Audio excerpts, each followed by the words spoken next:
Welcome to Hack Your Happiness. Hello, I'm Mercedes one of your co-hosts, and I'm so excited that you're here today for this conversation with Chade-Meng Tan.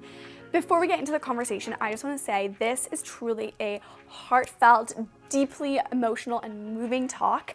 So I really encourage you to send this podcast episode out to some people in your life, people who you feel could benefit from finding some more happiness, finding some more hope, maybe spreading some kindness, really seeing the world through fresh eyes and a fresh perspective on how we can all find happiness within ourselves no matter what we're going through. And I know that there's always something, whether it's personal or just challenges happening in our work lives or school lives, but realizing how much happiness is coming from within us is truly a theme of today's conversation. So send this podcast link out to some people in your life. I already know that I'm going to be sending it out to a lot of people in mind. It's such a meaningful talk. So send them out and let's get into this episode. Today, we're speaking with Chade-Meng Tan. 2003. So back then, Google was a tiny company and I was taking a walk. I was around the Google campus. I suddenly knew what I wanted to do for the rest of my life, which was to create the conditions for world peace in my lifetime. And the only question was how.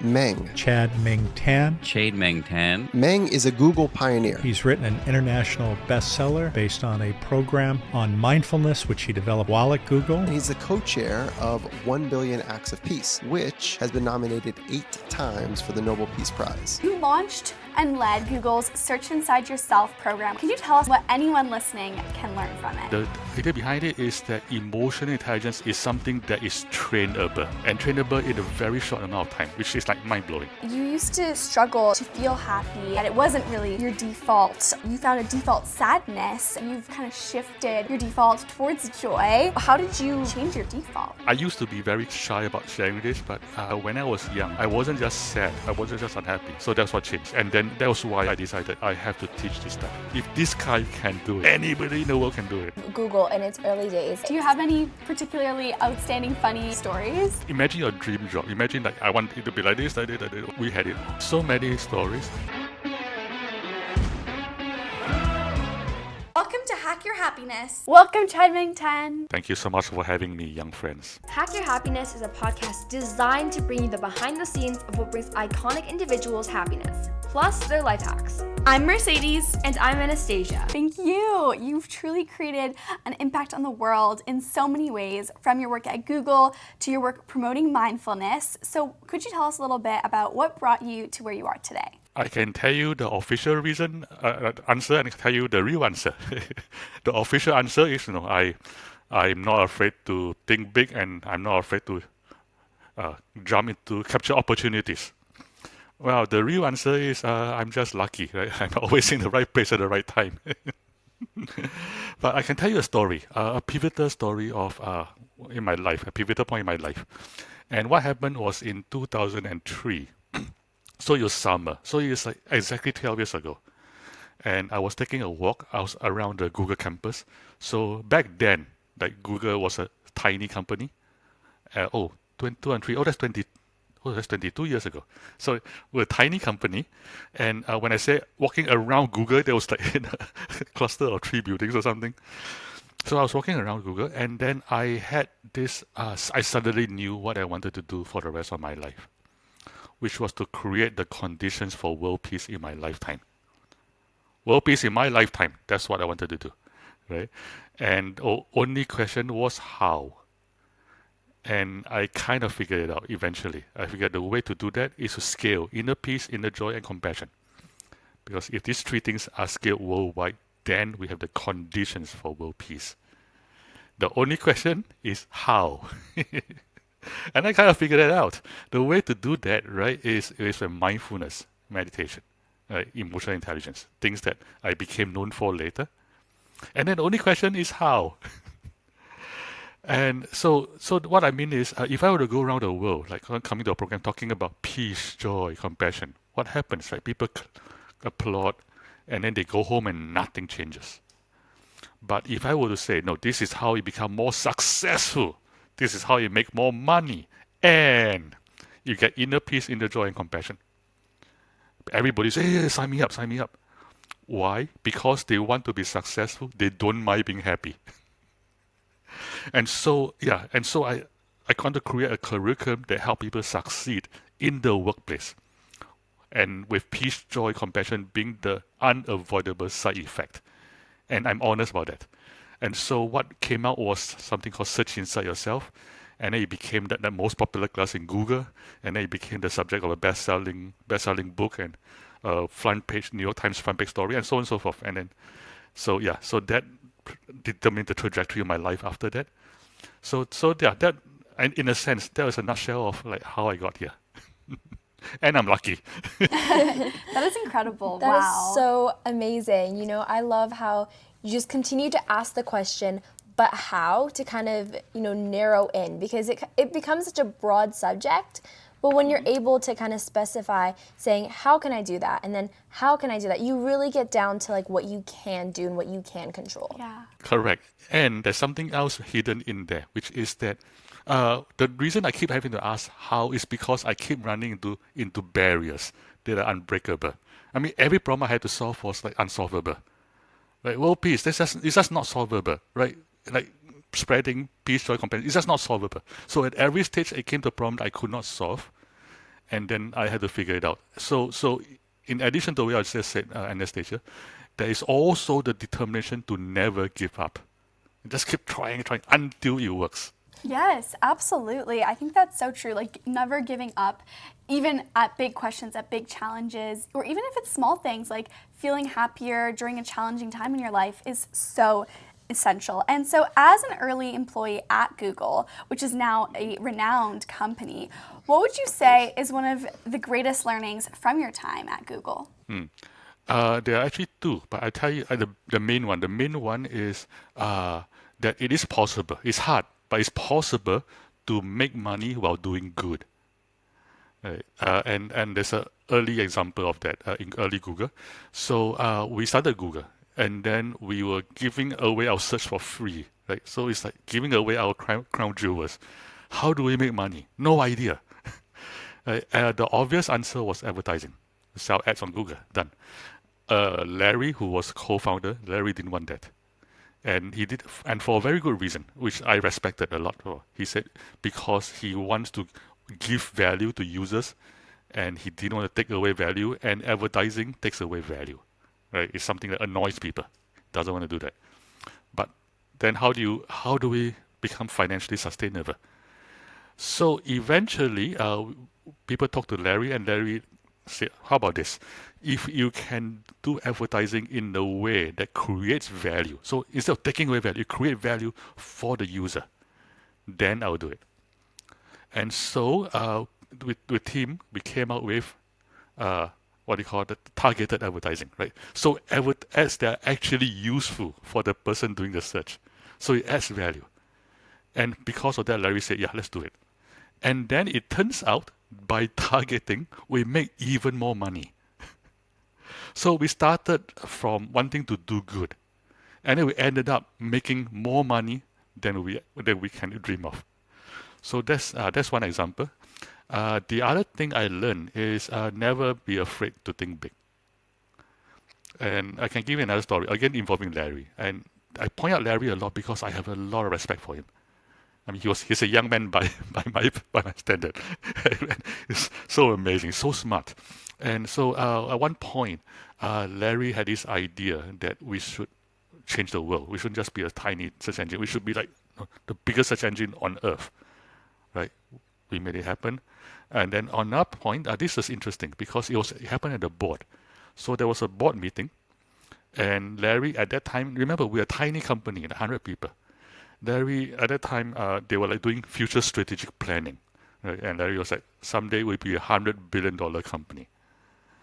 And like, yeah, the reaction around the room was like what? Right? I mean, today, you look back, it's 100 billion, yeah, that's a tiny amount of money. But back then, and Larry wasn't afraid to think big, and he insisted that this is our strategic direction. And the board were like, fine.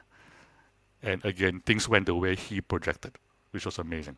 Absolutely. You know, I think it's so important to, you know, have a big vision so that you can motivate yourself to continue that. If you shoot it down, there's 100% chance that it won't happen. Exactly. You're right, yes. And there's something else which is very important, which is that if you try to solve a very hard problem, rather than just a reasonably hard problem, you try to solve an impossibly hard problem, you can attract the best people to work with you.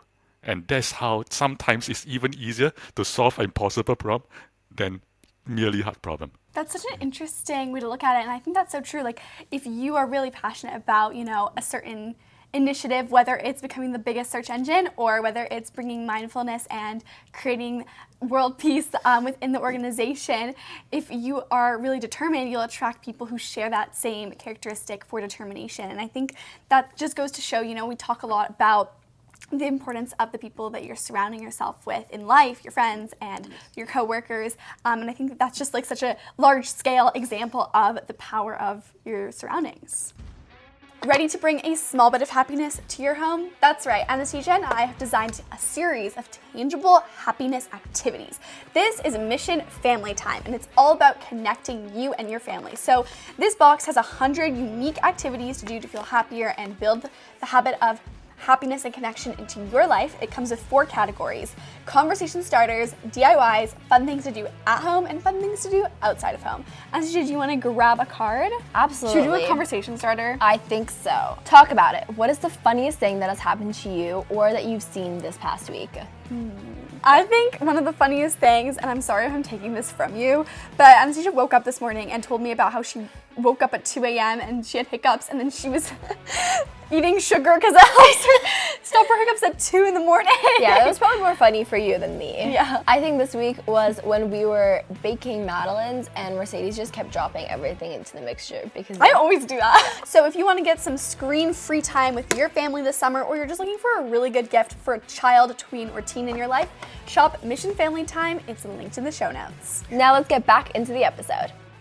Absolutely. And speaking of Google in its early days, take us behind the scenes of working there during its early days. Do you have any particularly outstanding, funny, or memorable stories?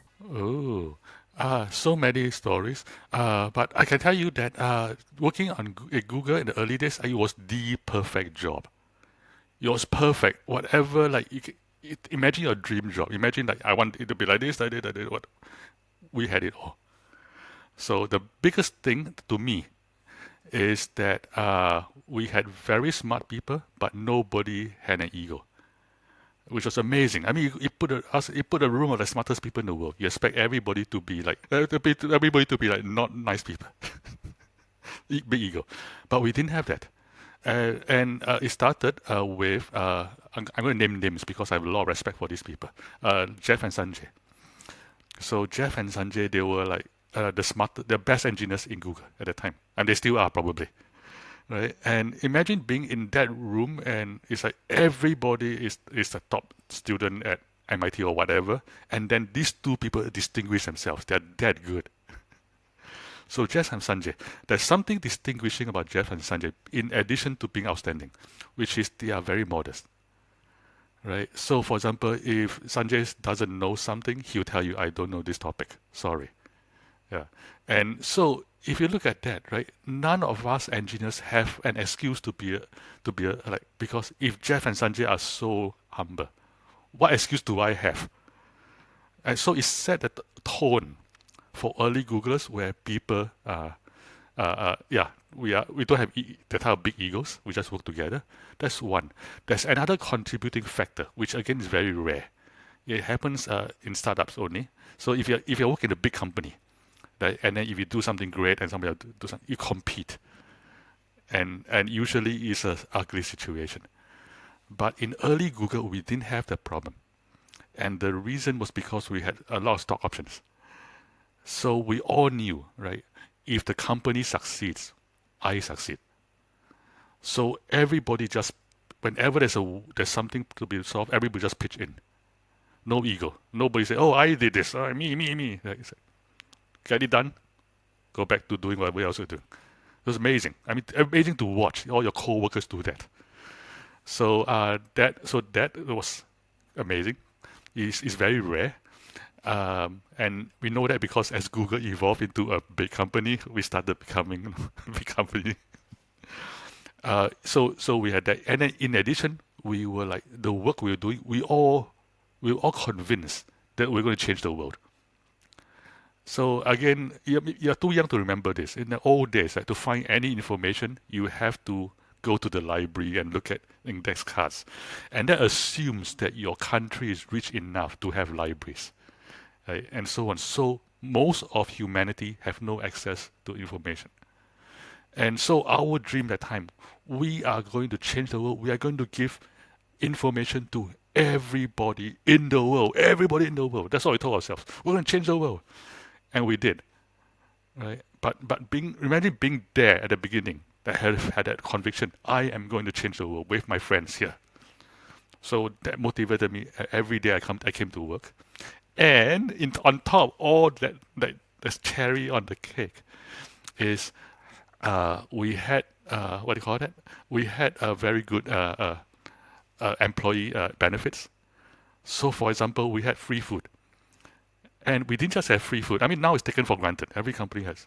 In Silicon Valley, had free food. We had like gourmet quality free food, right? We had a chef who cooked for the Grateful Dead, for example, right? So every day was like, wow, I'm eating what, and I'm in this company with my friends changing the world. So yeah, it was perfect. Yeah, but it didn't last for very long. Wow, that does sound That pretty sounds perfect. amazing. I really love what you said there about Jeff and Sanjay, how they were such good role models because they were so smart, but they really paved the way for like a good culture. And I think again that goes to show like the power of the people that we are surrounded by in our life. Like they can really help us become the best version of ourselves also. So yes, and I want to add, be that person. Be that person for the people around you. Yeah. Definitely. Yeah, exactly. And so could you tell us a bit, because you launched and led Google's Search Inside Yourself program, which I know we touched on a little bit earlier. Could you tell us a bit about the program and what anyone listening can learn from it? So Search Inside Yourself is a mindfulness-based emotional intelligence program. And the idea behind it is that emotional intelligence is something that is trainable. And trainable in a very short amount of time, which is like mind-blowing. Right? So first, what is emotional intelligence? There are two big buckets.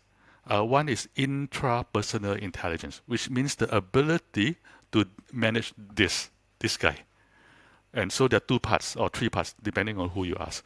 So one part is self-knowledge, knowing yourself. Right, and in a part on many levels. On one level is knowing when emotion arises, knowing exactly how I'm feeling, knowing that and this is important in conflict, right? So Mercedes says something that, no, Meng, you are ugly, and then I go, oh, and then I blame you, and then it turns out if I understand myself well enough, it's like it's not you that's the problem. This is where it comes from, and it comes from my insecurity, blah blah blah, and I know where it comes from because I know myself, right? So I know the emotionality and know where it's coming from. So and on another level of self-knowledge is knowing what's important to me, knowing my values, and so on. And therefore, that's how I motivate myself. That's how I know where to learn, and that's how I know how to surround myself with people who I have deficits in. So that's self-knowledge. Self-regulation is the next piece on intrapersonal intelligence, which is the ability to regulate my emotions to some degree. So, for example, you say something that I find offensive. Instead of striking out straight away, I know how to, okay, first manage this. And then the next step of managing this is, maybe Mercedes didn't mean that. What she actually meant was that's her intention, but I'm taking it this other way. Right? I can do this in real time, and therefore I don't strike back. Right? So this is a skill. This is the second part of intrapersonal intelligence. And then the third part, depending on who you ask, the third part could be part of the first or second part, is motivation. Right? Because you understand yourself so well, because you have regulation, what that gives you also is resilience, right? Because you can regulate this person, whatever difficulties in life, I can do this. For me, for example, I know that whatever painful things I get, I can recover within 24 hours. All I need is just I need a day. And a day later, I'm back and I'm fighting again. Right? So motivation. So 2 or 3. It's like self-knowledge, self-regulation, or motivation. And then the next part is interpersonal intelligence. The intelligence in dealing with emotionality between you and others. And again, there are 2 parts. The first part is empathy. The ability to know this is how you're feeling. And again, it turns out to be trainable. This is fascinating. And the second part is compassion slash social skills. And the reason there's a slash because in my opinion, and please feel free to tell me you disagree. Social skills, the core part of social skills is compassion. Right? The reason we are able to deal with like people on the level that people love you and you love them back is because you care. And if you care, everything else eventually falls into place. So these are the 2 things, like intrapersonal intelligence, interpersonal intelligence, and it is trainable. And then the next question is, how do you train it? And the answer is in 3 big steps. Right? The first step is attention training. So which is like what? I started with emotional intelligence, and now I'm talking about attention being the first thing. Like what is that, right? So here we're talking about ability to master attention. And so usually our attention is all over the place, distracted, easily led, but we're able to like master it. And because we're able to master it, one of the many skills we develop is the ability to calm the mind on demand. And the analogy is a horse, a man on a horse. A man was on the horse, and some guy on the street asking the guy on the horse, where are you going? And the guy on the horse said, I don't know, you should be asking the horse, why are you asking me? That's ridiculous. But in real life, this is what happens. Because we think a horse represents our emotion. We think the emotions carry us wherever it wants to go. But actually, there is a way to master over it. And it begins with the ability to deploy attention. So in this part of our training, we do a lot of mindfulness. And the reason we do a lot of mindfulness is to strengthen the prefrontal cortex over here and also the anterior insular. And what that gives you is a multitude of skills, right? Calming the mind, also concentration. So one of my teachers, actually more than one of my teachers says that she learned mindfulness in university. And after that, she never gotten a grade below A. And the reason is because it's hard to study. But if you master attention, you just keep coming back, then you can study. Right? So that's one. So you master attention, and then after that, you develop all these mental skills, including the ability to calm the mind and the ability to, in very short detail, know what's happening here. And because of that, you know what's happening here. So that leads us to the second big part of the second step, which is using the first step, the basis of the mastery of attention. On that foundation, you build self-awareness and self-knowledge. So beginning with deploying attention on the body, especially on the visceral, right? Because when you're activated, excited, whatever, this is where you experience it. Emotion is experienced in the body. So this is, by the way, this is a big insight in and of itself. Emotion is always experienced in the body. Therefore, if you want to understand your emotion, you always start with the body. Right? So and then because of that, you learn to regulate yourself. And then the third big step is we try to train empathy and social intelligence and compassion. And then there are like a series of training with that. Do you want to do an exercise, by the way? Oh, sure. Absolutely. Yeah. So this exercise is very simple. Imagine 2 persons, right? One at a time. And then just imagine I wish for this person to be happy, and I wish for that person to be happy. That's it. 10 seconds. Okay? 10 seconds begins now.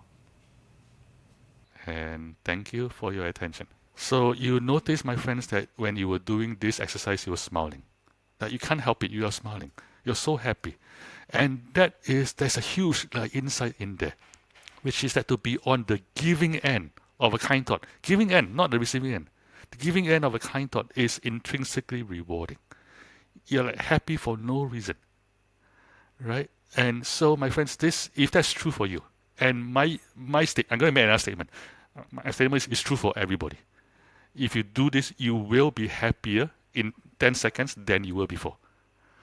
And if that's true, then my friends, you just discovered one of the biggest secrets to happiness. You don't have to do anything. You don't have to say anything. You just have to think. And the thought is, I wish for this person to be happy. So I gave a talk on a Monday, and it was fairly big. It was at this place called Spirit Rock. So it was like one of those major centers for meditation. So it was an honor bestowed upon me to be invited to give a talk. So I gave a talk. It was a Monday evening because people go there after work. And then we did this exercise. So instead of 2 people, imagine it was a big crowd. I said, okay, secretly identify 2 people in this room. Secretly, right? So don't go like, no. Just think, okay, this guy, okay. And then just do this exercise and see what happens. And then, we went through that. I said, all happy. And I assigned homework. I said, okay, tomorrow is Tuesday. Tomorrow is a work day. Go to work every hour on the hour. Do this for 2 random people around you. Right? The guy in the next cubicle or something. The guy just walk past. See what happens. So, what does that mean? Like, it was every hour on an hour, 8 hours, 10 seconds each. So it's 80 seconds worth of practice. And then Wednesday morning, I received an email from a total stranger. This person said, I hate my job. I hate coming to work every single day. But I went to a talk on Monday. I did the exercise on Tuesday. And Tuesday was my happiest day in 7 years. Happiest day in 7 years. Right? What it took? It took 80 seconds of thinking. That was all it took. And in addition to that, what else happens if you do this a lot? If you do this a lot, it becomes a habit, right? Which means what? Which means that you just, every time you walk in a room, you just think, I wish for this guy to be happy. I wish for Anastasia to be happy. Just happens. Why? Because it's a habit, for no other reason than it's a habit. And then what happens after that? Habit becomes personality. Personality becomes character. Character becomes you.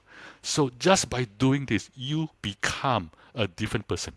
You become kind and empathetic. And so when I say training for empathy, that's what I mean. Simple things like that. You just do that enough. It's like doing this. Do this enough, you have developed strength.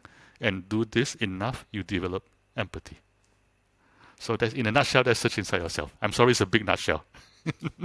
I love it. That's amazing. So and I think amazing. it's fascinating that, you taught this to the employees at Google and now you teach it to people around the world. And it's crazy how, like, you're right, that simple exercise that I'm going to start doing every day now because I want that to be a habit in my routine.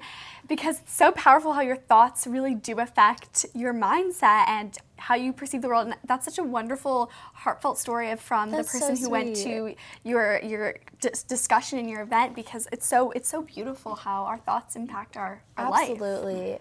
Exactly. And you talked about this in your book, Joy on Demand, which focuses on cultivating happiness from within, like you mentioned, through small bits of habits of mindfulness. So what are your top tips for anyone to build mindfulness into their own day? Mindfulness. So with something I call micro practices. So to set a context, when I was growing up, when I was your age, when I tried to learn mindfulness, I couldn't learn it from anywhere. The only people teaching it are Buddhist monks, who are themselves. Yes, it's very hard to learn. It's hard to learn from them. So my very first lesson in meditation was I went into a Buddhist center, and then it was a Burmese monk. So he spoke through a translator, right? And then master said something. Translator said, "Okay, everybody, let's sit for 1 hour." I mean, that was literally my first introduction to meditation. A translator said, "Let's sit for 1 hour." Yeah, it didn't work. After a while, I said, "Okay, I'm done with this. I can do this." Right. So I want to suggest, and so far all the masters I worked with they don't disagree. I want to suggest that even with very tiny bit of practice, you can make important progress. You can change your life. So I call them micro practices. And here's an example of we did one micro practice earlier. We did 10 seconds, so I wish for this person to be happy. So let's do another micro practice. This one is even shorter. This is 6 seconds. Okay, I'd like you to bring full attention to one in breath and one out breath. That's all. Okay, go. One in breath, out breath. Thank you. So that about 6 seconds. And my guess is for those who are doing this, if you do this, you find that you are calmer after 6 seconds than before. It's like that's all you did. It's like 6 seconds. Like dude, why? So the question is, why is it that already I can experience a difference in 6 seconds? And there are two reasons. One of them is the first reason is physiological. Right? You may notice when I say I didn't give any instruction. I just say bring attention to full attention. You may notice that instinctively you breathe more slowly and more deeply. Just instinct. I mean, I myself caught myself doing that. And so if you do that, what happens? You are activating your vagus nerve. And if you activate a vagus nerve, you are activating something called the relaxation response, which is the direct opposite of the stress response. Right? So already you're like de-stressing, right there and then. Right? And then if you measure yourself physiologically, you find that already in those 6 seconds, your blood pressure is going down a little bit, your heart rate is going down a little bit, and so on. So that's physiological. And then there's a psychological reason, which is even more powerful. Right? Psychologically, we are always carrying two things. Even at your young age, you're always carrying worry and regret. And then to worry, you need to be in the future. To regret, you need to be in the past. And so when I say bring full attention to the breath, what happens? You're bringing total attention to the present, this moment. And so if you're totally in the present, you're not in the future, you're not in the past, what happens? You are free from worry and regret for the duration of the breath. This thing goes down. And of course, you carry back up in 6 seconds, but you get to rest, you get to recover. And that, even for 6 seconds, is really powerful. So this is an example of micro practice. So we did 2 already today. And each one lasting a few number of seconds, and each one having an impact. And the more you do, the better you become at it, the deeper the impact will be. So for example, right now, for those of you at home doing this for the first time, you find yourself slightly calmer. Right, and if you do this practice enough, you find that it's like whoa! It's like you enter a space that is so calm that it can take anything, right? And then it's life changing, and it's sometimes life changing in ways that you cannot even imagine. So this thing come from me. This came from my friend. So we are in the mindfulness teachers community. We are always teaching, and my friends, they are like good people. They try to teach people who are in the disadvantaged background. So these are people from disadvantaged communities and racial groups. Some certain racial groups are more disadvantaged than others. So they taught these people mindfulness, unemployed people, and the reason they taught them was to help them prepare for job interviews. Like the theory is that if you are able to do mindfulness, then you present yourself better at a job interview, you can get jobs. Right? That was the theory, and that was the reason. And then it had an unintended impact. So they did like a few weeks of this, and then they went around the room and asking, how did that change you? And one person said, I stopped hitting my kid. Wow. I mean, like, we didn't even think about this, right? We want to help them find jobs, but stop hitting the kid. So yeah, sometimes it changes you in ways that you don't expect, and it's life-changing. That is really That's crazy and impactful. I can't believe it's so insane to me how such small shifts in our thinking, in our lifestyle, can really, play into everything that Absolutely. we do and who we are. And it creates such a ripple effect because of the mindfulness taught to the parent.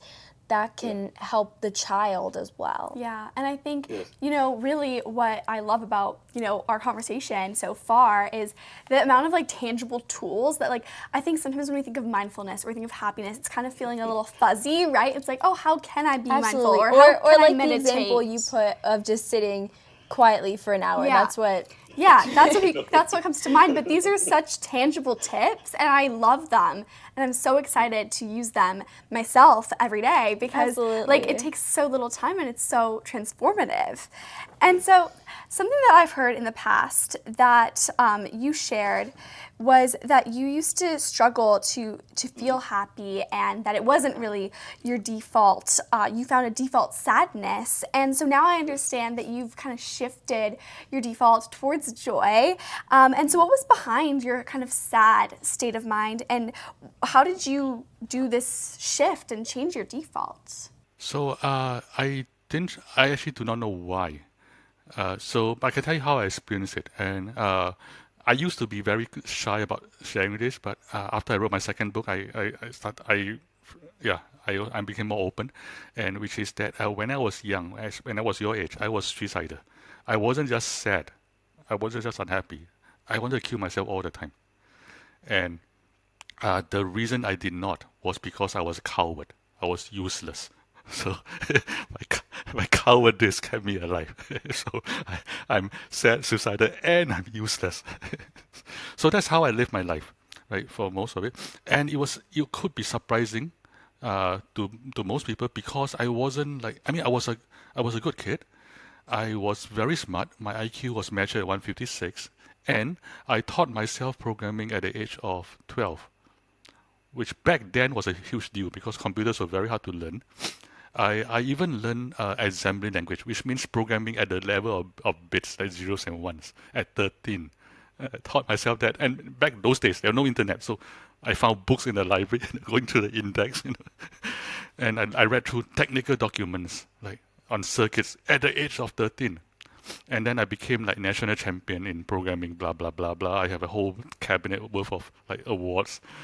So I was that, and I was miserable. I really don't know why. As an adult, I look back, and the feeling I felt constantly was I don't deserve to be loved, and I'm never good enough. So that was But okay. So anyway, that was how I lived my life. I went to Catholic school, by the way. So I know the Lord's Prayer by heart. Right? So I knew what it was like to go to church. Or I thought I did. And then when I was 21.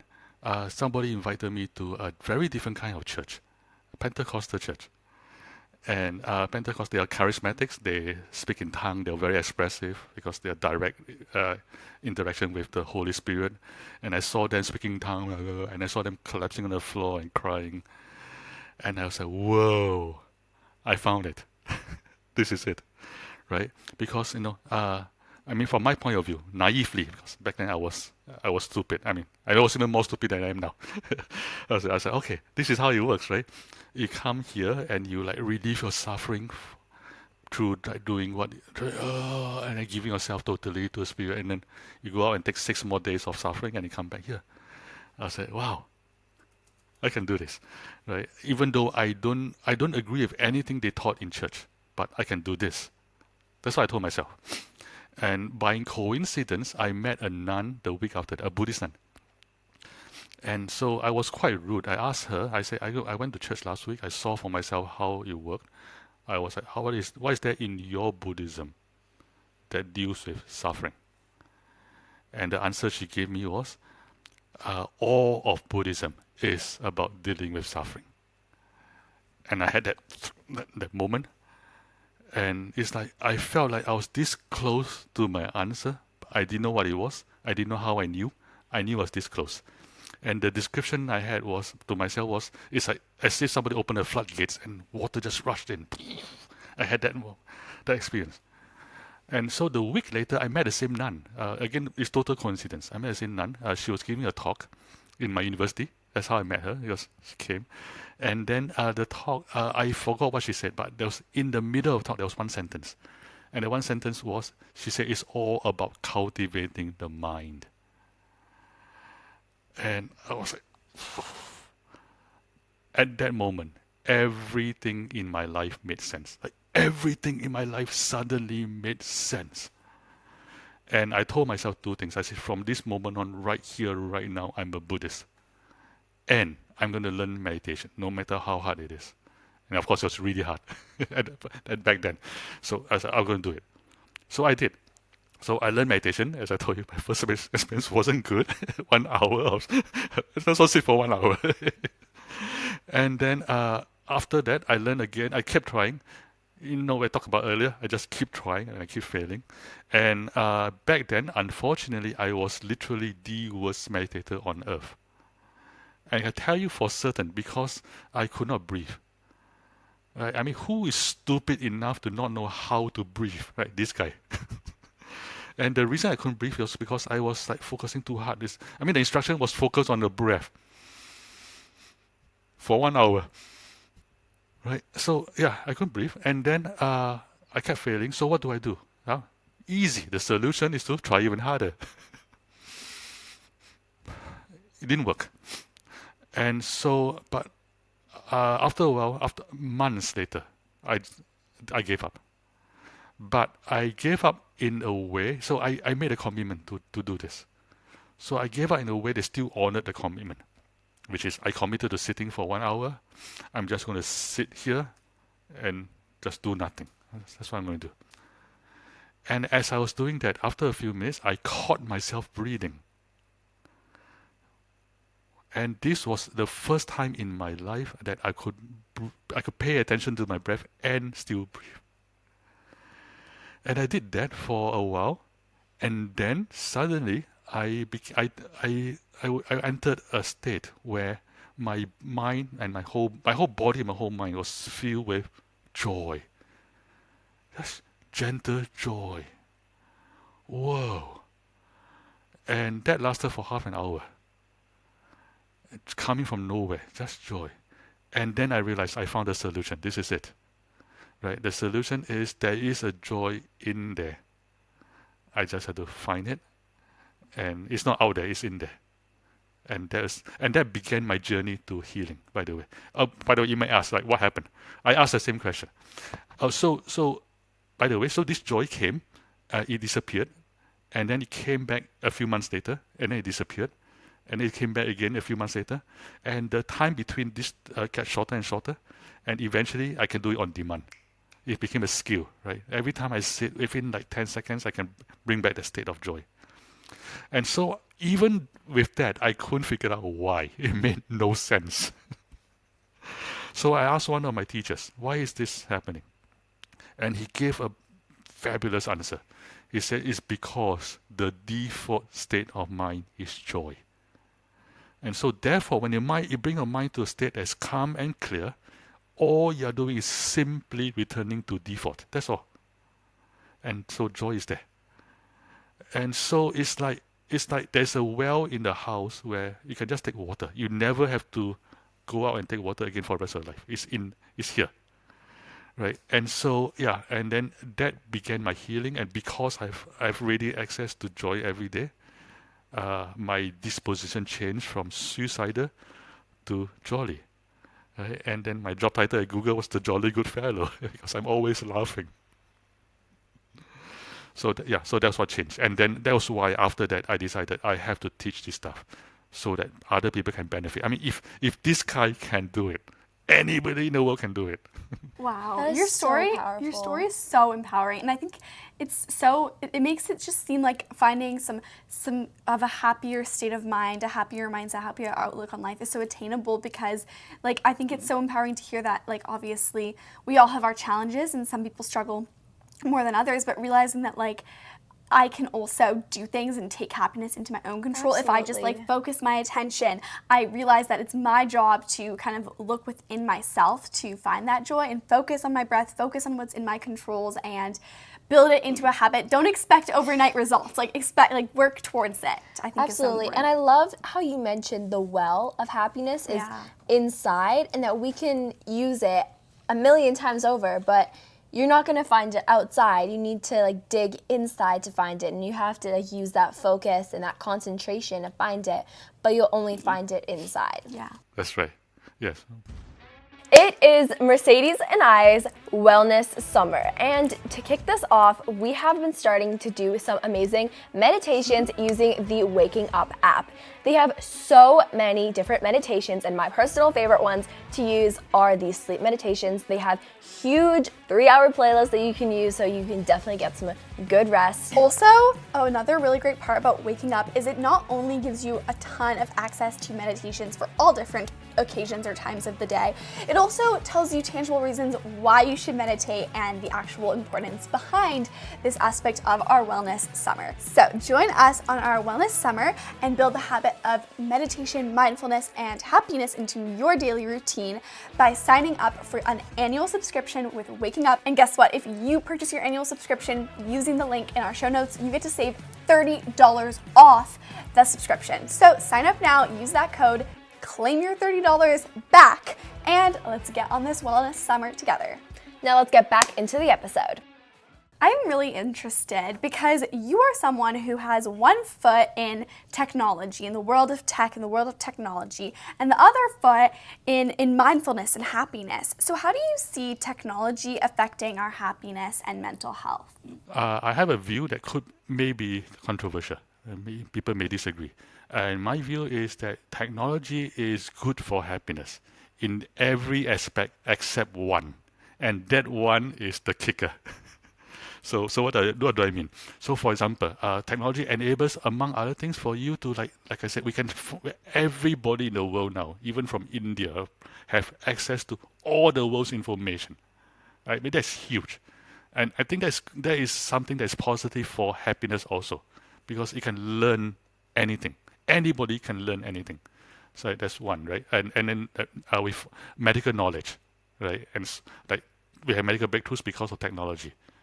So if you think about it, there are many things that technology is doing that is good for us and good for our happiness, except one.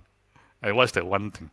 The one thing is, you see, in order to consume information, what's the currency? The currency is attention. Because in order to consume information, you need to pay attention. Therefore, so I say that again, the currency of information is attention. Therefore, an overabundance of information leads necessarily to a poverty of attention. And every problem that we see today that has to do with information, technology, and unhappiness has to do with the one thing: poverty of attention. So, for example, people spend too much time on their phones, right? Because their attention is there, so they have a poverty of attention everywhere else. Right. So first step is recognizing that this is the problem, right? The currency of information is attention, and then recognizing that, then you have to find ways to counter it.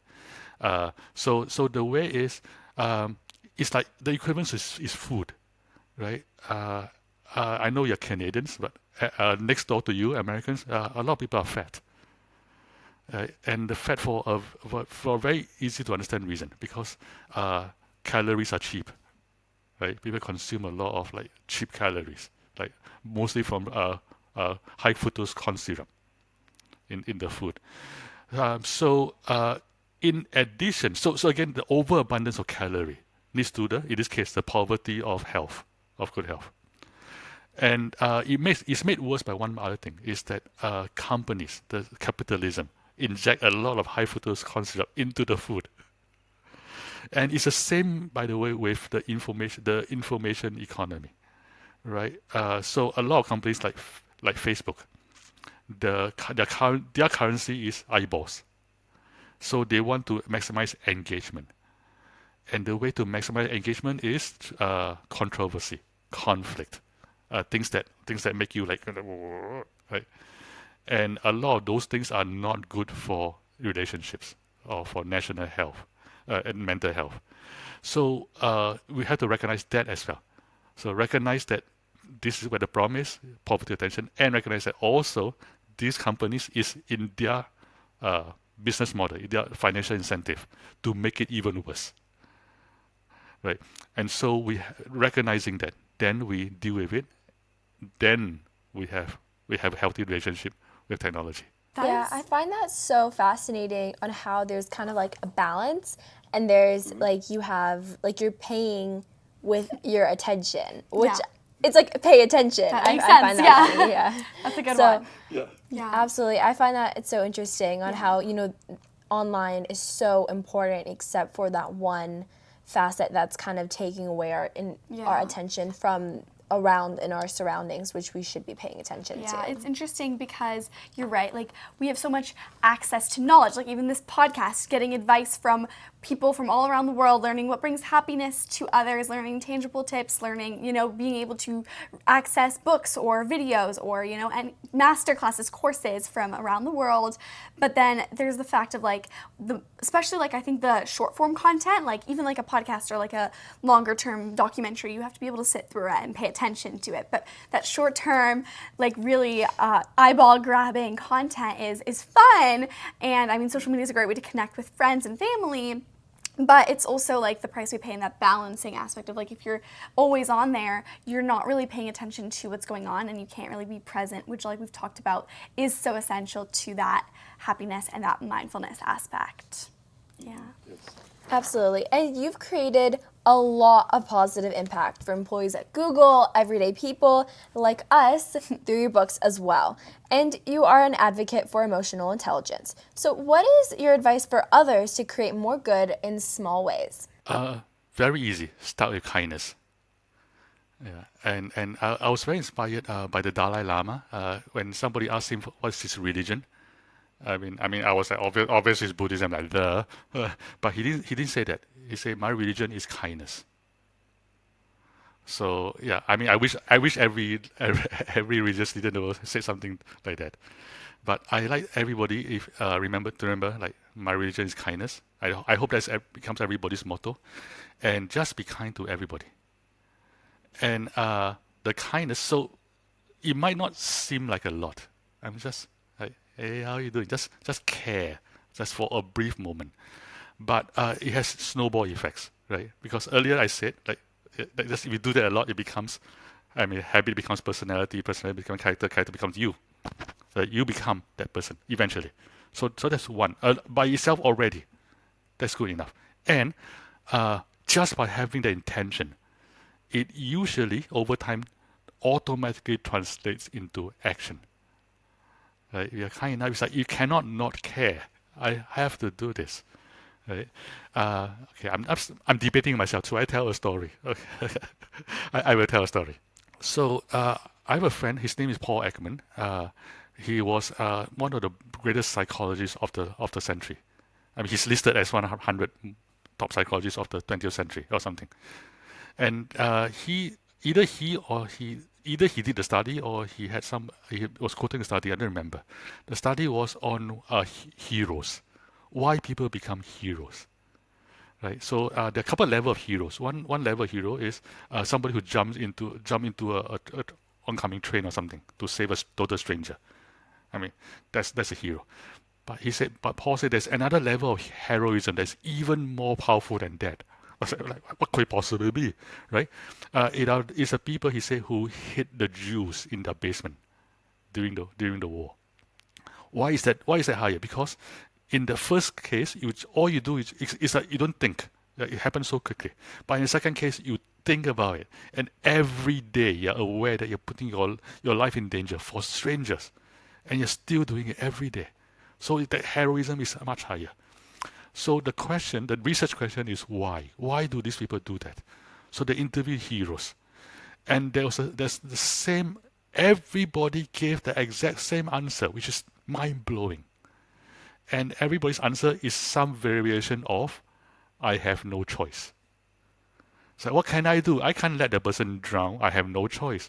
I can't let them get shot. I have no choice. There's always, I have no choice. So the conclusion is that compassion is a compulsion. You're compassionate because you feel I have no choice. I have to help. And so in a way that also means that compassion happens naturally. It's not something that you tell, I have to be compassionate. You just do it because I have no choice. And where does it come from? I like to suggest it comes from kindness. If you're kind enough, often enough, eventually the mind tells, we have to help. I have no choice.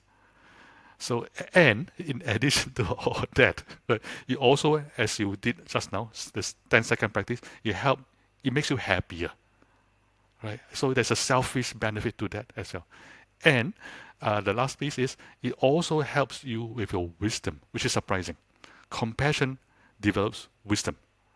Because if you're compassionate enough, you care about people, then you start to observe how people suffer. You start to understand suffering, and then you start to understand how to help yourself and people from suffering, and that is wisdom. So just do that one thing. Be kind to everybody. That's it. Oh my gosh. It's so easy. Yeah. And it really shows that I feel like a lot of people think, oh, I have to do all of these different steps to figure out how to be more compassionate, a better person, have better emotional intelligence. But it really shows that the easiest way that will help absolutely every facet is just being kind. And it also helps you be wiser, which is... I think something very powerful is that study. I mean, I've never heard, but it makes sense, the fact that like you don't have another choice because there's so much risk. And I think those are the people that drive our world forward, is when you're able to, really, really realize that like you have to help someone else out, or you have to do this because it's going to have a positive impact on the lives of other people. And I think just starting by being kind and starting by, thinking, I hope that they have a happy day. I hope things go as they hope. And I'm just wishing them all the best. Like, that costs us nothing at all. And that benefits everything. And it's so powerful. And yeah, I love that. And so a little bit of a shift in the conversation, but you are the co-chair of 1 Billion Acts of Peace, which has been nominated for the Nobel Peace Prize 8 times. I mean, that's amazing. So could you tell us more about this organization and your goals? So a long time ago, I met with these people, Don and Ivan. They founded this organization called Peace Jam. And what Peace Jam does is to bring Nobel Peace Prize winners and young people like you together to inspire each other. I said inspire each other. So it's not just that the Nobels inspire the youth. It's also the other way around, which is fascinating in itself. So the way it started was Ivan. He was in a bad neighborhood, and then there were like young people around him who were misbehaving, and so he started talking to them, and he asked them, who would inspire you, or who inspires you? He said, well, Archbishop Desmond Tutu. Right. So okay. So if I can get Archbishop to talk to you, would you like start behaving? Yeah, of course. So he called Archbishop Desmond Tutu. Oh no, the other way around. The Dalai Lama. He called the Dalai. He called the Dalai Lama. Back in those days, he got the phone directory, or something. Yeah, he called the Dalai Lama, and then he got invitation to go to Tibet, to India, to see the Dalai Lama. And then he had no money in his bank account, so just asked around, can you lend me money so I can go see the Dalai Lama? And everybody laughed. But wait, you're serious? Yes. So eventually he met the Dalai Lama, and Dalai Lama said, yeah, I can do this, but only if you get my best friend, which is Desmond Tutu, Archbishop Tutu. So he went to South Africa, and so it started. And then eventually we had 14 Nobel Peace Prize winners. And then eventually they had a meeting with like 10 Nobels altogether, and Archbishop Tutu gave everybody a challenge. He said, look, we have been talking. Why don't we do something? Why don't we do 1 billion acts of peace? And so he calls this a global call to action. That's what he called it. And then, so I met these people, and then I met at a conference. They were talking. When they came down the stairs, I was so inspired. I went to bow to them. I say, my name is Meng, and I want to kidnap you. So I kidnapped them. We went to Google's cafeteria just to talk for an hour. But it was like we talked for many hours. We just couldn't stop talking, right? So at the end of it, they told me about this thing, and said, "Can you be our advisor?" I said, "Sure, I'll advise. No problem." And one of our first advisory meetings is I was telling what I'm trying to achieve, and they said 1 billion peace actions, and I said, okay, change the name. Global Call to Action is a lousy name. Change it to 1 billion acts of peace. And they were both not even said, you can't do that. Like, who came out with that name? Father Tutu himself. I was like, I don't care, change the name. So they went back to the board. By the way, the whole board, they're all Nobel Peace Prize winners. And they regularly changed the name. So it was 1 billion acts of peace after that. And then they just kept coming back to me, and I advised. And then eventually, so we figured out a purpose. I mean, we knew, but we just consolidated the purpose. The purpose was to shift the default. I mean, right now, the default is we don't do anything. And then as an exception, we do something for peace. I was like, we were like, what if we start with 1 billion acts of peace worldwide, so that after that, the default is we take action, right? The exception is we don't do anything. And so I became the advisor, and then they were presenting this to the UN, so they invited me to do that. And then one thing led to the other, and then I became co-chair. Right. And then after that, Father Tutu himself nominated us for the Nobel Peace Prize. That was our first nomination. Yeah, and then 7 other Nobel Peace Laureates nominated us. So that's how we got 8 nominations. So the website is billionx.org, and I like to invite everybody to go there and do an act of peace and lock yourself and be part of our community. That is incredible. Absolutely. What an amazing story. And I love the name. So and I must say that I love your mission of shifting the default, because it is so true. And I don't think we think about this enough, of like, our default is, we're scrolling online, we're reading the news, we're watching the news. We know that there's a lot going on in the world.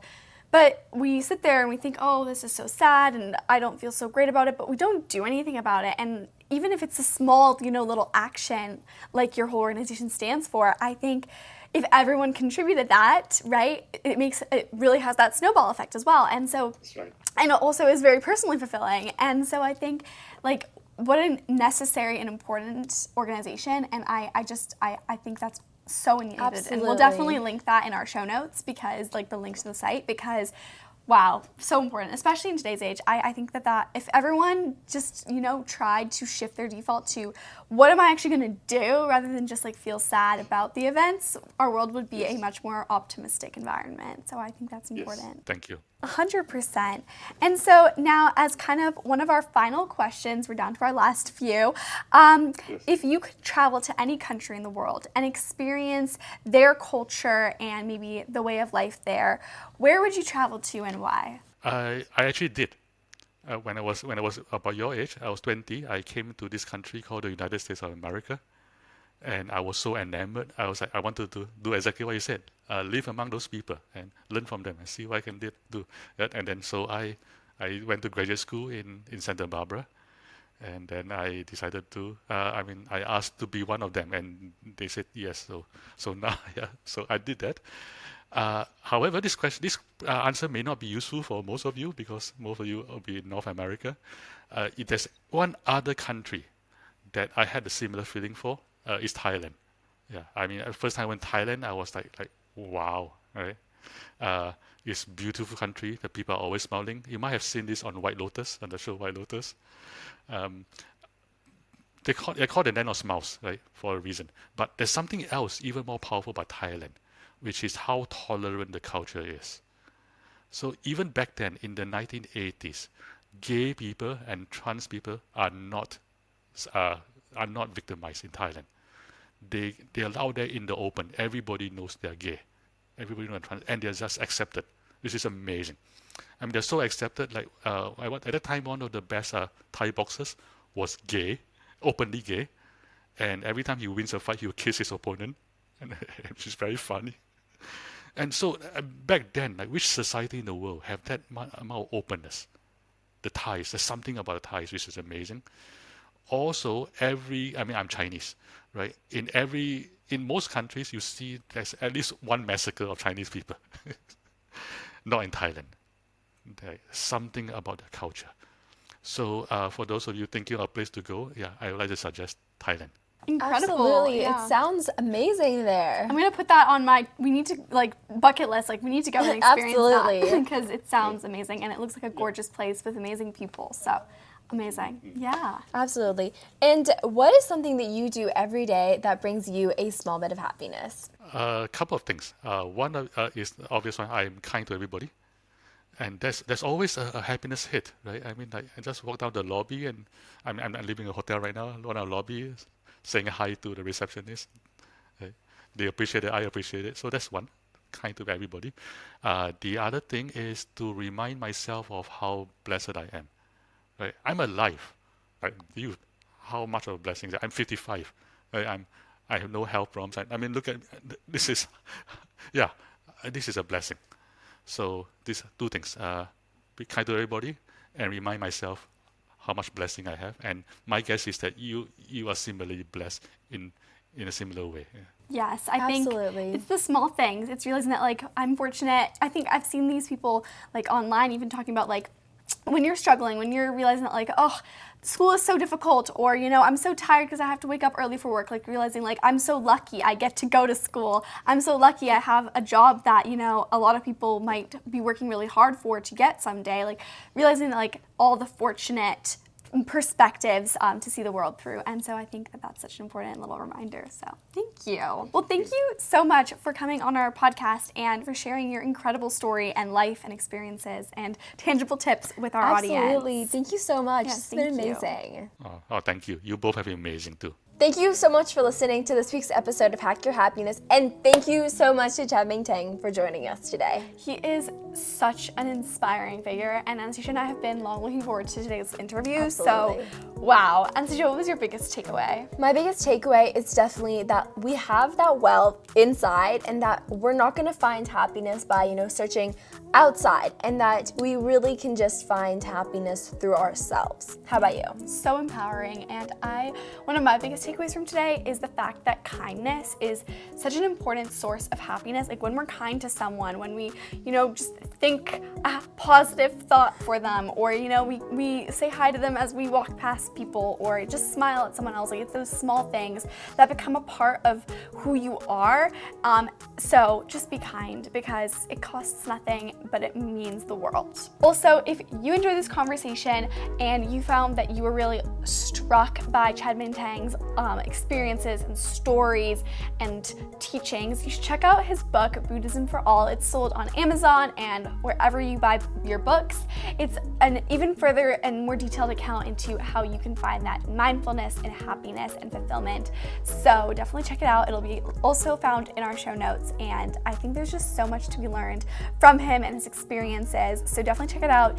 Get the book for yourself, or get it for someone in your life. It's a very meaningful gift, and I think books make for such exceptional presents because they're very personalized and unique. So definitely check it out. I know that Anastasia and I are a huge fan of his and his writings. If you enjoyed this episode with Chade-Meng Tan, we think you would absolutely love our interview with Asha Curran, the founder and CEO of Giving Tuesday. Asha shares all her top tips on how to be more generous, the importance of generosity, and tangible ways to make a difference in the world. And I'll tell you, on hard days when the news is really bad, I remember how much that reinforced my belief in human nature.